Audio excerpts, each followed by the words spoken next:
ఏంటి 50% వరకు తగ్గింపా? అవును మరి మన Gayatri Reddy silks weaver sale లో.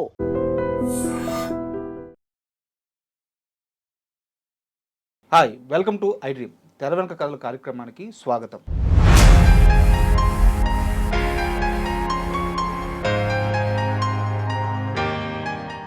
అలనాటి తారల్లో మనం స్టార్ హీరోయిన్స్ అని చెప్పుకోవాలంటే ముందుగా సావిత్రి గారి పేరు వినిపిస్తుంది. ఆ పేరు వెనకాలే మనకి జమున గారి పేరు టక్కున గుర్తుకు వస్తుంది. ఆమె చేసిన సినిమాలు, ఆమె పాత్రలు ఎప్పటికీ అజరామరం.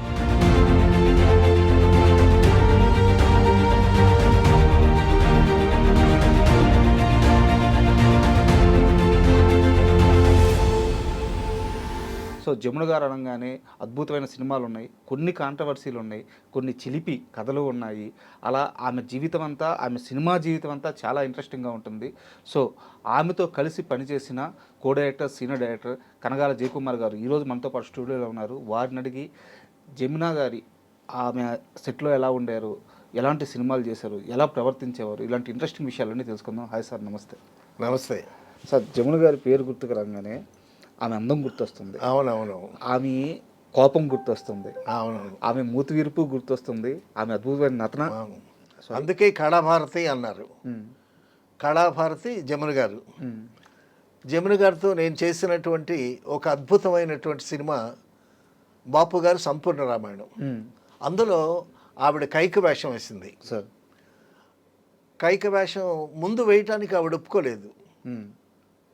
నేను కైక వేయటమా, శోభన్ బాబు రాముడైతే నేను కైకట్ట వేస్తాను, శోభన్ బాబు తల్లి వేషం నేను వేయాలా, శోభన్ బాబు నేను కలిసి తహసీల్దార్ గారు అమ్మాయి చాలా సినిమాల్లో మేము ఇద్దరం పేరుగా యాక్ట్ చేసాము, కరెక్ట్. ఇప్పుడు శోభన్ బాబు తల్లిగా నేను వేయాలా అందావిడ. అని అంటే అప్పుడు బాపు రమణ గారు, అమ్మ మీరు కైక వేషం వేయొద్దు, ఇప్పుడు ఉన్న ఆర్టిస్టులో కైక వేషం ఎవరు వేస్తే బాగుంటుంది, కాస్త ఆల్టర్నేటివ్ చెప్పండి అని అన్నారు వీళ్ళు. అనేసరికి ఈవిడ ఆలోచించి యశ్వరలక్ష్మి ఎప్పుడో కైక వేషం వేసింది, ఆవిడ అవుట్డేటెడ్ అయిపోయింది, ఆవిడ పెద్ద ఆవిడ అయిపోయింది. తర్వాత చూస్తే మరి జమున గారి ఆ రేంజ్లో ఇంకెవరు ఆల్టర్నేటివ్స్ కనిపించకపోయేసరికి నిజమేనండి ఎవరు ఆల్టర్నేటివ్ లేరు అని అంది ఆవిడ. అందుకేనండి మిమ్మల్ని వేయమని అన్నారు. బాపు గారు అంతటి ఆయన ఏం ఆలోచించుకోకుండా బాపు గారు ముళ్ళపూడి వెంకటరమణ గారు, అమ్మ మీ క్యారెక్టర్ చాలా అద్భుతంగా ఉంటుంది, సో దానికి అయిపోయిన తర్వాత మీరు రషెస్ చూడండి ఎంత బాగుంటుందో క్యారెక్టరు, అది ఇది అని చెప్పితే ఆవిడ ఒప్పుకుంది. సార్, మీరు ఎత్తుకోవడే అద్భుతమైన పాయింట్ ఎత్తుకున్నారు. అవునవును. సో నాకు ఒక క్వశ్చన్ ఉంది, అడిగేస్తున్నది. చెప్పండి. యాక్చువల్గా మనం సావిత్రి గారి సినిమాలు చూసాము, జమున గారి సినిమాలు చూసాము. సావిత్రి గారి రోల్స్కి ఆమె అద్భుతమైన నటి, మహానటి. అవునవును. కానీ ఆమెకి కొంత ఆల్టర్నేటివ్ క్యారెక్టర్స్ చేసేవాళ్ళు ఉన్నారు. సావిత్రి గారు కూడా యాక్ట్ చేసినటువంటి సత్యభామ యాక్ట్ చేసింది సావిత్రి గారు, తర్వాత జమున గారు యాక్ట్ చేశారు. సావిత్రి గారిలో సత్యభామకు ఉండేటటువంటి ఆ బింకము బిగువు అవి కనిపించలే. అదే సార్, నా క్వశ్చన్ ఏంటంటే సావిత్రి గారు చేసే పాత్రలకి ఆల్టర్నేటివ్ వేరే నటులు ఉన్నారు. సావిత్రి గారు లేకపోతే ఒక దేవిక ఉంది, ఒక రాసులోచన ఉంది, ఆల్టర్నేటివ్స్ ఉన్నారు. వేరే జమున గారికి ఆల్టర్నేటివ్ చూస్తే ఇంత చక్కగా డాన్స్ చేసి ఇంత చిలిపిగా అల్లరిగా అలాగ చేసేటటువంటి ఒక మంచి ఆర్టిస్టు ఆల్టర్నేటివ్ జమున గారికి ఆల్టర్నేటివ్ లేదు. కరెక్ట్, అది క్వశ్చన్. అవును, ఆల్టర్నేటివ్ లేదు. జమున గారు ఏంటంటే ఆ క్యారెక్టర్ జమున గారు అంటే జమున గారే వేయాలి. అందుకోసమే నాగిరెడ్డి చక్రపాణి గారు గుండమ్మ కథ తీస్తూ రామారావు గారు నాగేశ్వరరావు కలిసి జమున గారిని బాయ్కాట్ చేసిన, అది బాయ్కాట్ అంటావా లేకపోతే వాళ్ళు ఏమన్నా అభిప్రాయ భేదాలు వచ్చి మొత్తానికి జమున వాళ్ళిద్దరితో నటించడానికి పరిస్థితులు అనుకూలించలేదు ఒకానొక టైంలో. అయితే గుండమ్మ కథలో రామారావు గారు నాగేశ్వరరావు గారు ఇద్దరు హీరోలు. రామారావు గారి పక్కన సావిత్రమ్మ ఉంది, నాగేశ్వరరావు గారి పక్కన ఒక హీరోయిన్ కావాలి, ఖచ్చితంగా ఇంకా జమున గారే కావాలి. అందుకోసమని జమున గారిని పిలిపించి తర్వాత అడిగారు, ఏం లేదమ్మా ఒక చిన్న అపాలజీ చెప్పు అది ఇది అని అంటే, అపాలజీ చెప్పాల్సినంత తప్పు నేనేం చేయలేదు, నేను చేసిన తప్పేంటో చెప్పండి సో కాబట్టి నాకు అపాలజీ చేయాల్సినటువంటి అవసరం లేదు అని చాలా ఫ్రాంక్గా చెప్పేసింది ఆవిడ. అపాలజీ చెప్పలేదు. అపాలజీ చెప్పలా. సో వీళ్ళే కాంప్రమైజ్ అయ్యారు. అప్పుడు నాగిరెడ్డి చక్రపాణి గారు పిలిపించి, అబ్బాయి మీ గొడవలు ఎలాగ ఉంటే ఉన్నారు, మీరందరూ ఆర్టిస్టులు, మంచి ఆర్టిస్టులు, మేము ప్రొడ్యూసర్లమి డైరెక్టర్లమి, మీరు మాకు కావాలి, మేము కూడా మీకు కావాలి, మీరు ఆలోచించుకోండి. కాబట్టి అవన్నీ వదిలిపెట్టేసేసి చక్కగా కలిసి ఒక మంచి సినిమా చేద్దాం అని కాంప్రమైజ్ చేస్తే అప్పుడు పెద్ద హీరోలు ఇద్దరు ఒప్పుకున్నారు. ఒప్పుకున్న వెంటనే గుండమ్మ కథ సినిమా స్టార్ట్ అవ్వాలా, వెంటనే అగ్రిమెంట్ అయిపోయింది కదా, ప్రాబ్లం సాల్వ్ అయింది కదా. గుళేబాకావాళ్ళకి వెంటనే జమున గారిని బుక్ చేసి షూటింగ్ స్టార్ట్ చేశారు రామారావు గారు. సో జమున గారి అవసరం అంత ఉందన్నమాట. Sir sorry to interrupt you. ఎలాగో మనం గుండమ్మ కథ దాకా వచ్చాం కాబట్టి ఇక్కడ కాస్త బ్రేక్ వేసి అసలు ఎందుకు వాళ్ళ మధ్య ఆ గ్యాప్ వచ్చింది, జమున గారిని బ్యాన్ చేయడమా లేదా వారితో సినిమాలు చేయకూడదని ఎన్టీఆర్ ఏఎన్ఆర్ అనుకోవడం, వీటికి కారణం ఏంటి, అసలు ఆ బ్యాక్ స్టోరీ ఏంటి? కారణం అంటే అండి, ఒకసారి జమున గారిని ఇంటర్వ్యూ చేశారు. ఇంటర్వ్యూ చేస్తే మీరు ఆ సత్యభామ క్యారెక్టర్లో మీకంత పేరు రావటానికి కారణం ఏంటి అని అడిగారు. అడిగితే జమున గారు ఏం చెప్పారు తెలుసా? సత్యభామలో ఉండేటటువంటి క్యారెక్టరు నా నైజము రెండు సరిపోతాయి. సో సత్యభామలో ఉండేటటువంటి ఆ డిగ్నిటీ, ఆ ఇంటిగ్రిటీ ఇదంతా నాలో ఉంది పర్సనల్గా, కాబట్టి నేను చక్కగా సూట్ అయ్యాను సత్యభామ క్యారెక్టర్కి అని చెప్పింది ఆవిడ. అంటే సత్యభామ క్యారెక్టర్లో ఏంటి, ఆ బిగువు, బింకము, అలక, కోపము అవన్నీ కలిపినటువంటి క్యారెక్టర్ కదా. సో ఆవిడ అలగటం, సత్యభామ అలగటం, కృష్ణుడు బతిలాడటం, ఆవిడ కాళ్ళ దగ్గర ఉంటే కాళ్ళతో కిరీటం తనటం, అయినా శ్రీకృష్ణుడు ఆవిడ్ని ఇదవటం, మళ్ళీ ఈవిడ అయ్యో నేను మీ తలని నా కాలుతో తన్నానని ఈవిడ ఇది అవ్వటం. సో ఈ ఎలకలు గమ్మత్తైనటువంటి ఆ నైజం సత్యభామకు ఉండేటటువంటి నైజమే నాకు ఉంది, అందుకే బాగా సూట్ అయ్యాను. తర్వాత ఒక రిచ్ ఫేస్ ఉండాలి సత్యభామకి, సో ఆ రిచ్నెస్ నా ఫేస్లో ఉంది అని ఆవిడే చెప్పింది. మరి సో కరెక్ట్గానే చెప్పింది, అందులో తప్పే ఉంది. కరెక్ట్గానే చెప్పింది. ఏమో చిన్న చిన్న వస్తాయండి. ఆవిడేంటంటే కొంచెం యాక్చువల్గా వాళ్ళ ఫాదరు పసుపు వ్యాపారం చేసుకోవటానికి తెనాలి దగ్గర దుగ్గురాలు వచ్చి సెటిల్ అయ్యారు వాళ్ళు. ఓకే. అక్కడ చిన్నపిల్లగా ఉండేటప్పుడు స్కూల్లో డాన్స్ చేయటం అది ఇది చేయించేవాళ్ళు. చేయించేటప్పుడు కొంతమంది అడిగారు, మా ఫంక్షన్స్లో డాన్స్ చేయించండి అది ఇది అని. అలాగే సినిమాల్లో రావటానికి ఆయనకి ఇష్టం లేదు. ఓకే. ఆవిడ కూడా, ఫాదర్ కూడా కాస్త చాలా గట్టాడు. సో ఈ జమున కూడా ఆ విధంగానే ఉండేది. కానీ దుగ్గిరాల హై స్కూల్లో చదువుతూ పెరిగింది ఆ అమ్మాయి. ఆ దుగ్గిరాల హై స్కూల్లో జగ్గయ్య గారేమో టీచర్గా పనిచేశాడు. జగ్గయ్య గారి స్టూడెంట్ జమున అనమాట దుగ్గిరాల్లో. సో దుగ్గిరాల్లో ఉండి ఆయన ఫాదర్ పసుపు వ్యాపారం చేశారు. ఆయన పేరు శ్రీనివాసరావు గారు. తర్వాత స్కూల్లో జగ్గయ్య గారు జమున చేత చిన్న చిన్న నాటికలు ఆడించాడు. సో ఆ విధంగా జగ్గయ్య గారిని చూసి ఇవి నేర్చుకుందనమాట. ఓకే. తర్వాత గరికపాటి రాజారావు గారు పుట్టిల్ అనేటటువంటి సినిమా తీస్తూ ఆయనే డైరెక్ట్ చేస్తూ ఆయన హీరోగా వేస్తూ ఈ జమున అప్పటికే పెద్దదైంది, నాటకాలు గిటకాలు వేస్తుంది, మంచి పేరు వచ్చింది, డాన్స్ కూడా నేర్చుకుంది, చాలా చక్కగా అందంగా ఉంటుంది. ఆవిడ్ని తీసుకొచ్చి జమున గారిని తీసుకొచ్చి హీరోయిన్గా పెట్టారనమాట. గరికపాటి రాజారావు గారి ద్వారా జమున గారు సినిమా ఫీల్డ్కి వచ్చారనమాట. ఓకే. అంటే మీరు ఆమె జర్నీ చెప్తున్నారు, ఆమె ఫాదరు వాళ్ళ ఫ్యామిలీ బ్యాక్గ్రౌండ్ చెప్తున్నారు. నా క్వశ్చన్ ఏంటంటే, నేను మళ్ళీ ఓపెన్గా అడుగుతున్నా, మీరు కావాలని చెప్పట్లేదేమో, ఏదన్నా చిన్న కాంట్రవర్సీ ఉందనుకొని ఆపుతున్నారేమో. ఎన్టీఆర్ గారు, ఏఎన్ఆర్ గారు జమున గారిని దూరం పెట్టడానికి గల కారణం ఏంటి? ఈవిడికి ఏంటంటే సినిమాలో ఫీల్డ్కి వచ్చిన తర్వాత అప్పటికే పెద్ద వయసు ఏం కాదు, సినిమా ఫీల్డ్లో అనుభవం లేదు. అయితే యాక్ట్ చేసేటప్పుడు ఏంటంటే తన పనేదో తను చేసుకుంటుంది, చాలా స్ట్రైట్ ఫార్వర్డ్ ఉంటుంది, కొండ బద్దలు కొట్టినట్టు మాట్లాడుతుంది. రామారావు గారు, నాగేశ్వరరావు గారు వచ్చేటప్పుడు ఆవిడ కాలు మీద కాలు వేసుకొని కూర్చుంటుంది. ఓకే. సో అది పెద్దవాళ్ళకి ఇబ్బందిగా డెఫినెట్గా ఇబ్బంది అనిపించింది. సో వాళ్ళిద్దరూ రామారావు గారు నాగేశ్వరరావు గారు కూడబలుక్కున్నారు. అమ్మాయి లేటుగా వస్తుంది, కనీసం సారీ కూడా చెప్పదు, పైగా ఎంతమంది నాగిరెడ్డి గారు చక్రపాణి గారు మనం ఉన్నా కూడా కాలు మీద కాలేసుకుని కూర్చుంటుంది. అటువంటి అమ్మాయి, సో ఆ అమ్మాయికి తెలియాలి అసలు సినిమా ఇండస్ట్రీ అంటే ఏంటి తెలియాలి, పెద్దల యందు గౌరవం ఎలా ప్రవర్తించాలనేటటువంటి విషయం తెలియాలి అని చెప్పి ఆవిడని బాయ్కట్ చేశారు. తర్వాత మరొక సినిమాలో ఈవిడ మేకప్ వేసుకుని వెళ్ళేసరికి జయలలిత గారు అక్కడ కూర్చుంది. ఓకే. జయలలిత సినిమాలో యాక్ట్ చేస్తుంది అప్పటికి. వెళ్ళేసరికి ఆవిడేమో ఇంగ్లీష్ నావల్ చదువుకుంటుంది జయలలిత. ఈవిడ్ని చూసి మళ్ళా తల తిప్పుకొని నవలు చదువుకుంటుంది. ఈవిడ కోపం వచ్చింది.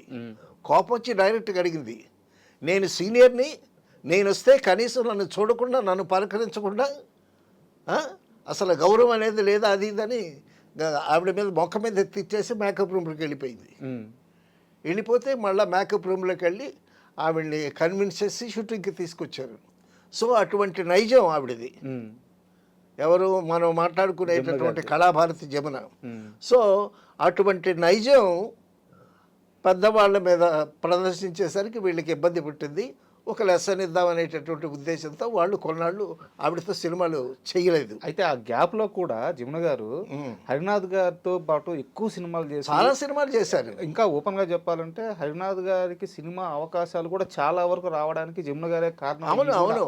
ఆ ప్రాజెక్ట్ ఆన్ బోర్డ్ అవ్వడానికి. సో వాళ్ళు పెద్ద హీరోల సినిమాలు లేకపోయినా సరే ఈ హరినాథ్తోనూ రామకృష్ణతోనూ చాలా సినిమాలు చేసింది ఆవిడ. సో ఏవిఎం వాళ్ళ లేత మనసులు అయితే సూపర్ హిట్ అయింది. సో అప్పుడు వాళ్ళు ఏం చేశారు, అపాలజీ చెప్పమంటే అపాలజీ చెప్పాల్సినంత తప్పు నేనేం చేయలేదు, నేను అపాలజీ చెప్పను అని భీష్మించు కూర్చుంది. ఇప్పటికే నైజం తెలిసిపోయింది కదా, జమున గారి నైజం తెలిసిపోయింది కదా. సో ఆ విధంగా మళ్ళా నాగిరెడ్డి గారు చక్రపాణి గారు కేబీ రెడ్డి గారు కాంప్రమైజ్ చేసిన తర్వాత అప్పుడు గుండమ్మ కథలో మళ్ళీ కలిసి చేశారు. తర్వాత రామారావు గారు కుల్యపాకావళిలో జమున గారిని బుక్ చేశారు. తర్వాత మామూలే ఇటువంటివి వస్తూ ఉంటాయి. అంటే అంత గొప్ప నటుల మొత్తం ఎంటైర్ ఆ ప్రయాణంలో ఇలాంటి చిన్న చిన్నవి ఉంటానే ఉంటాయి. గట్టిగా ఆమె నటన విషయానికి వస్తే సార్, చాలా చిన్న వయసు, టీవీలో చూశాను మన మోగ మనుషులు సినిమా, దాంట్లో గోదావరి గట్టుంది, అసలు ఆ పాట కానీ అందులో ఆమె క్యారెక్టర్ కానీ ఎంత బాగా చేసింది అది. తర్వాత మోగ మనుషుల్లో జమున గారి పోర్షన్ అంతా విశ్వనాథ్ గారు చేశారంట. ఓకే. డైరెక్షన్ ఇప్పుడు నాగేశ్వరరావు గారు సావిత్రి పోర్షన్ అంతా ఆదర్ సుబ్బారావు గారు చేసేవాళ్ళు. ఇది చాలా ఎంటర్టైనింగ్ క్యారెక్టర్, కలుపుగోలు క్యారెక్టర్ కదా. సో ఈ పాటలు తర్వాత ఈ చలాకీగా తిరిగేటటువంటి ఇవన్నీ విశ్వనాథ్ గారు చేశారంట. సో దట్ క్రెడిట్స్ ఆ జమున గారు ఆ పాటలు కానీ ఓషర్గా యాక్ట్ చేయటం కానీ that credit goes to Viswanath garu. అంత ఫ్రీ హ్యాండ్ ఇచ్చారు ఆదుర్తి సుబ్బారావు గారు. ఇప్పుడు నాగేశ్వరరావు గారు స్నానం చేస్తుంటే వీపు తోగుతూ ఉంటుంది, వీపు తోగుతుంటే సరిగ్గా తోమే గౌరే అని అంటాడు. ఏడతోమేది ఈపు ఎకరం అంత ఉంది అంటుంది. కరెక్ట్. గౌరీ పాత్ర. తర్వాత అసలు ఆ గోదావరి గట్టుంది పాటలో ఎంత హుషారుగా యాక్ట్ చేసిందండి. ఆ పాట కూడా ట్యూన్ కూడా చాలా హుషారుగా ఉంటుంది. గోదావరి గట్టుంది, గట్టు మీద చెట్టుంది, చెట్టు కొమ్మను పెట్టుంది, పెట్ట మనసులో ఏముంది. థాట్ చూడండి, గోదావరి గట్టుంది, గట్టు మీద చెట్టు ఉంది, చెట్టు కొమ్మను పెట్టుంది, అంతవరకు బాగానే ఉంది. పెట్ట మనసులో ఏముంది అక్కడ, దట్ ఈస్ పోయిట్రీ. తర్వాత అందులో నాగేశ్వరరావు గారు గోపి క్యారెక్టర్, నాగేశ్వరరావు గారు తన మీద ఇష్టపడటం లేదని తెలుసుకుని ఒక పాట ఉంటుందండి, మాను మాకును కాను అని. అసలు అంత అంత లైవ్లీగా ఎంటర్టైన్మెంట్గా ఎగురుతూ గంతులేస్తూ పాడినటువంటి జమున ఆ సాంగ్లో ప్యాథర్స్ కూడా ఎంత అద్భుతంగా అవును. యాక్ట్ చేసిందండి. లాస్ట్కి ఆ ముసలి క్యారెక్టర్లోకి వచ్చేస్తుంది అదే పాత్ర మళ్ళీ. అవునవును, అక్కడ కూడా అద్భుతమైన అతను. అమ్మ అద్భుతం. తర్వాత ఆ పాట కూడా మాను మాకును కాను రాయి రప్పను కానే కాను మామూలు మనిషిని నేను నీ మనిషిని నేను, నాకు ఒక మనసున్నది దానికి ఆశలున్నాయి, ప్రమిదను తెచ్చి ఒత్తిని వేసి ఎలిగించేందుకు వెనక ముందులాడేవా అని ఆ జుత్తు విరబోసుకొని ఆ ప్యాథెటిక్ ఆ పాట వస్తూ ఉంటే ఆవిడ పర్ఫార్మెన్స్ అండి అసలు చెంగున లేడీలా ఎగురుతూ ఎంత అద్భుతంగా యాక్ట్ చేస్తుందో ఆ ప్యాథెటిక్ సీన్లో కూడా అంత అద్భుతంగా యాక్ట్ చేస్తుంది. ఆ జమున ఆ మాను మాకును కాను అనేటటువంటి పాటలో యాక్ట్ చేస్తుంటే చూసిన ప్రేక్షకుడికి అయ్యో పాపం అనిపిస్తుంది. అంటే నాగేశ్వరరావు గారిని అంత ప్రేమిస్తున్నా ఆయనేమి పట్టించుకోడు ఈవిడి గురించి అని అసలు మనకైతే హృదయం ద్రవిస్తుంది. అంత బాగా యాక్ట్ చేసింది. తర్వాత అండి సరే రామానాయుడు గారి శ్రీకృష్ణ తులాభారంలో జమున సత్యభామ వేషం వేసింది. అంతకుముందు సత్యభామగా యశ్వరలక్ష్మి గారు యాక్ట్ చేశారు. సావిత్రి కూడా యాక్ట్ చేసింది. సావిత్రి గారు ఆ సత్యభామలో ఉండేటటువంటి ఆ బింకం అది కనిపించదు. సావిత్రి గారిది సాఫ్ట్ ఫేస్, యశ్వరలక్ష్మి గారిది కొంతవరకు బాగానే ఉండింది. తర్వాత సత్యభామ వేషం వేయాలి, ఆ విగరు కావాలి అని అంటే జమున సత్యభామ వేషం వేసింది. వేషం వేసి అందులో ట్రెడిషనల్గా నాటకంలో వస్తుండేటటువంటి సాంగ్ ఒకటి ఉంది, మీరజాలగలడా నయానతి వ్రత విధాన మహిమన్ సత్యాపతి నటన సూత్రధారి మురారి ఎటుల దాటగలడో నయానతి మీరజాలగలడా అని పాడుతూ జమున యాక్ట్ చేస్తుంటారండి.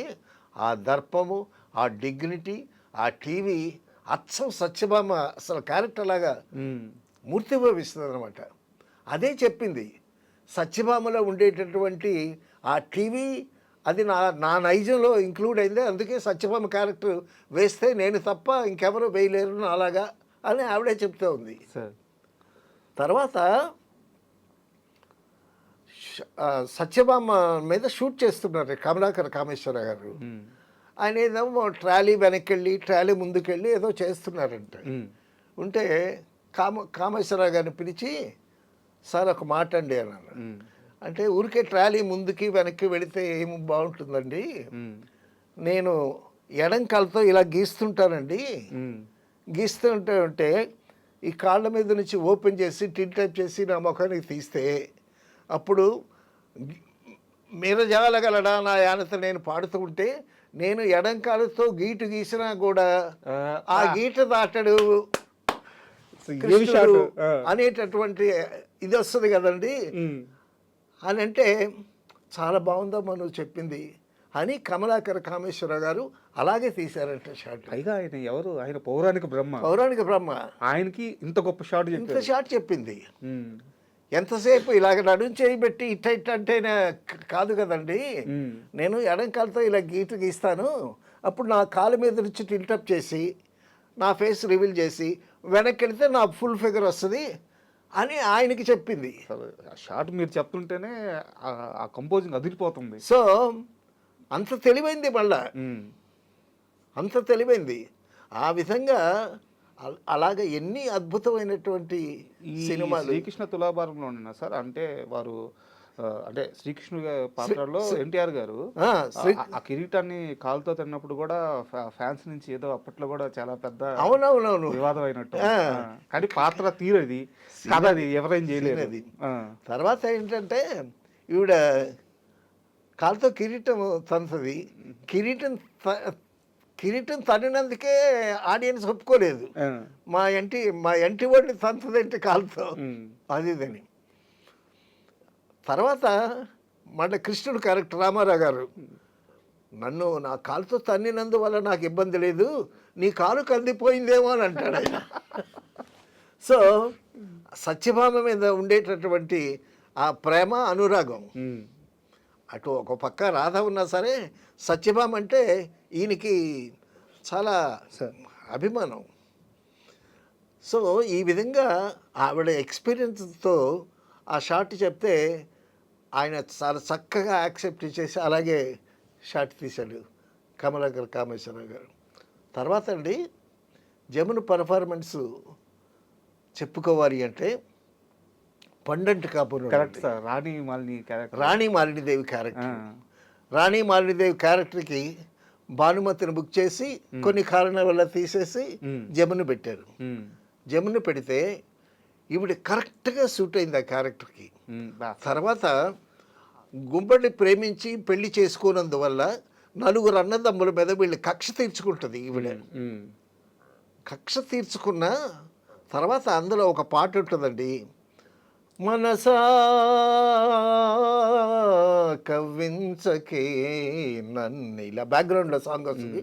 మనసా కవ్వించకే నన్నిలా గెలిచానని నవ్వనా ఏడ్వనా అని సుశీల్ బ్యాక్గ్రౌండ్లో పాడుతూ ఉంటుంది.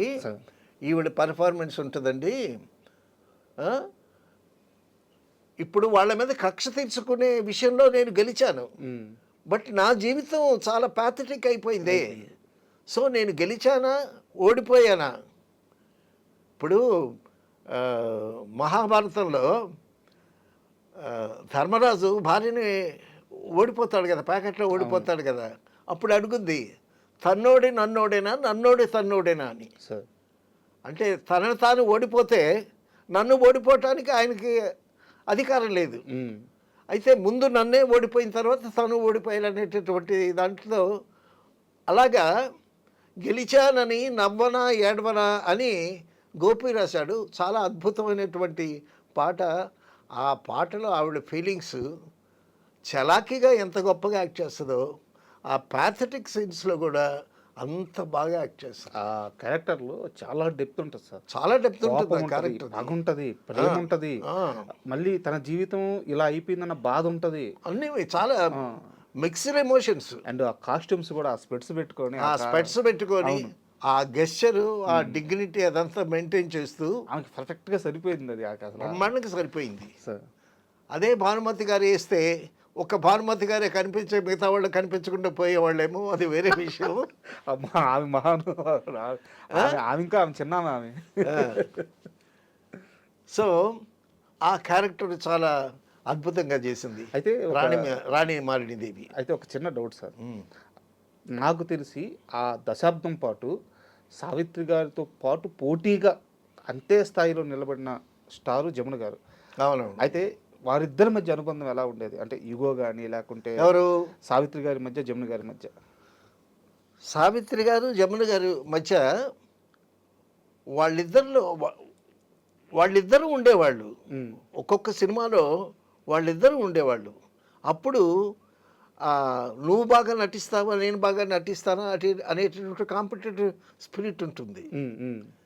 సావిత్రి గారు కన్నా ఆ స్పిరిట్ ఈవిడికి ఎక్కువ. సో అలాగ నటిస్తూ మొత్తానికి వాళ్ళిద్దరూ బాగా మంచి ఫ్రెండ్స్ అయిపోయారు. ఓకే. ఎప్పుడైతే సావిత్రి గారు ఆర్థికంగా కొంచెం చితికిపోయారో అప్పుడు జమున ఆవిడ దగ్గరికి వచ్చి ఆమె క్షమశాసాలు చూస్తూ, అక్క ఇవన్నీ జాగ్రత్తగా ఉండక్క అది ఇది అని చెప్పి అండగా ఉన్నారు. అండగా ఉన్నది. తర్వాత ఇటువంటి మహానటి ఇలాగ అయిపోతుంది అనేటటువంటి దిగులుతో చాలా బాధపడింది జమున గారు సావిత్రి విషయంలో. సో సావిత్రి ఇంటికి వెళుతూ ఆవిడ క్షమాశాలు చూస్తూ, సో వాళ్ళిద్దరూ బాగా మంచి ఫ్రెండ్స్ అయ్యారు, మంచి స్నేహితులు అయ్యారు. అంటే మనం ఇందాక మాట్లాడుకున్నట్టు పోటీతత్వం లేదా ఆ టీవీ ఇవి మాత్రమే కాకుండా జమున గారిలో ఆ ప్రేమ కానీ ఉంది. చాలా అభిమానం, చాలా ప్రేమ సావిత్రి అంటే జమున గారికి. సో వాళ్ళ రేప మాత్రం చాలా బాగా ఉండేది. తర్వాత మనం జమున గారు చేసినటువంటి క్యారెక్టర్స్ ఆ వైభవ్ గురించి మాట్లాడుకుంటున్నాగా. సార్ తర్వాత మోగ మనసుల సినిమాలో నాగేశ్వరరావు గారు గౌరే గౌరే అని అంటాడు అని పాట పాడతాడు. నాగేశ్వరరావు గౌరమ్మ నీ మొగుడెవరమ్మ ఆట పట్టిస్తూ అవును అని పాడుతాడు. అప్పుడు ఆ పాటలో ఈవిడ పాడటం, ఈవిడ డ్యాన్సు, నాగేశ్వరరావు గారి ప్రశ్నలు, ఈవిడ సమాధానాలు చెప్పటం చాలా లైవ్లీగా ఉంటుంది. కానీ వాళ్ళిద్దరి పేరు చాలా బాగుంటుంది సార్, బ్రహ్మాండంగా ఉంటుంది. గారిది, అలా కాదు, గారిది. జమున గారు నాగేశ్వరరావు గారు ఎన్ని సినిమాల్లో పేరుగా చేశారు, అద్భుతమైనటువంటి సినిమాలు ఉన్నాయి. సార్ తర్వాత మీకు తెలుసుకోలేదు, జమున గారి పక్కన యాక్ట్ చేయాలని ఒక ఆయన సినిమా తీసి రాజా సీతారాం అని ఆయన బొబ్బిలి యుద్ధం అని సినిమా తీశాడు. బొబ్బిలి యుద్ధం అని సినిమా తీసి సొంత డబ్బులు పెట్టి బొబ్బిలి యుద్ధం అని సినిమా తీసి ఆవిడ పక్కన నటించి ఆవిడతో డ్యూయెట్ పాడాలనేటటువంటి కోరికతో సినిమా తీశాడు. ఆయన పేరు రాజా సీతారాం. ఫ్యాన్. అంత మక్కువ. తర్వాత నేను శ్రీకాకుళం జిల్లాలో చిన్నప్పుడు బలిజిపేట దగ్గర చిలకలపల్లి అనే ఒక చిన్న గ్రామం ఉందండి. ఆ గ్రామం, ఆ ఏరియాలో వెలందొరలు ఎక్కువ ఉంటారు. అక్కడ ఒక వెలందొర జమున సినిమాలు చూసి జమున్ని ప్రేమించి జముని ఎప్పటికైనా పెళ్లి చేసుకోవాలని జముని కలవరించి పిచ్చాడైపోయాడు. అలాగా జమున మీద మోసపడ్డ వాళ్ళు కూడా చాలామంది డెఫినెట్గా ఉండే ఉంటారు. ఆవిడ ఇంటర్వ్యూలోకి అదే చెప్తుంది, మోసపడ్డ వాళ్ళు ఉంటారు, మరి నా అందానికి మోసపడకుండా ఉంటారా అని కూడా సగర్వంగా చెప్తుంది ఆవిడ. నిజంగా అందగత్తె. తర్వాత అండి ఒకసారి రవీంద్ర భారతికి రేలంగి నరసింహరావు గారితో కలిసి నేను ఒక ఫంక్షన్కి వెళ్ళాను. అక్కడ జమున గారికి జీవిత సాఫల్య పురస్కారం ఇవ్వటం అన్నమాట. సో మేము వెళ్ళిన తర్వాత వీళ్ళు మాట్లాడుతున్నారు. ఇంతలోకి జమున గారు నెమ్మదిగా ప్రవేశించారు. ఒకడు చూసి చందమామ వచ్చింది అన్నాడు జమున గారిని చూసి.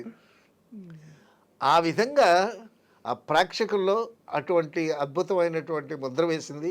అటు పేతాశ్రీని కానీ, ఇటు ఎంటర్టైన్మెంట్ సైడ్ కానీ, పాటలో డ్యాన్సులు వేయటం కానీ చాలా అద్భుతంగా, నిజంగా కళాభారతి అనిపించింది. అండ్ ఓన్లీ ఈ సినిమాలు, ఈ స్టార్డమ్ ఇవి పక్కన పెడితే సార్, జీవితాన్ని కూడా అంతే జాగ్రత్తగా ఒక పరిపూర్ణమైన జీవితాన్ని అనుభవించారు. అవును, చక్కగా సినిమా ఫీల్డ్లో కాకుండా ఒక బయట వ్యక్తిని పెళ్లి చేసుకుని, ప్రొఫెసర్ అంట ఆయన బాగా చదువుకున్నవాడు, ప్రొఫెసరు, ఆయన పెళ్లి చేసుకుని సంసార పక్షంగా కూడా ఒక మంచి జీవితం జీవించింది ఆవిడ.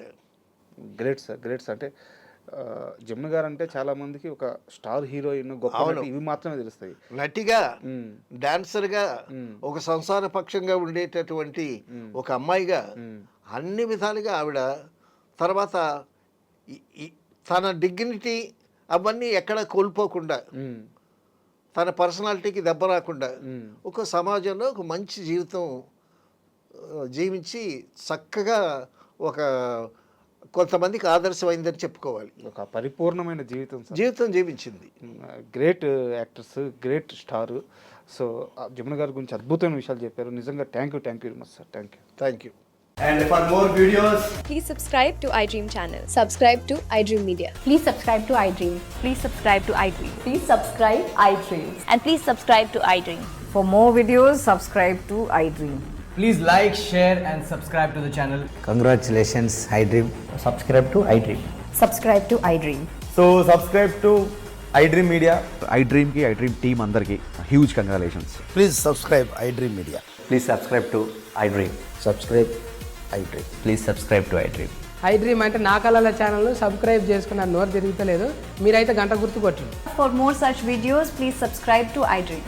Subscribe to iDream. Please subscribe to iDream. Please subscribe iDream Media. Please do subscribe to iDream. Please subscribe to iDream Media. For best entertainment and information, please subscribe iDream. And don't forget to subscribe to iDream.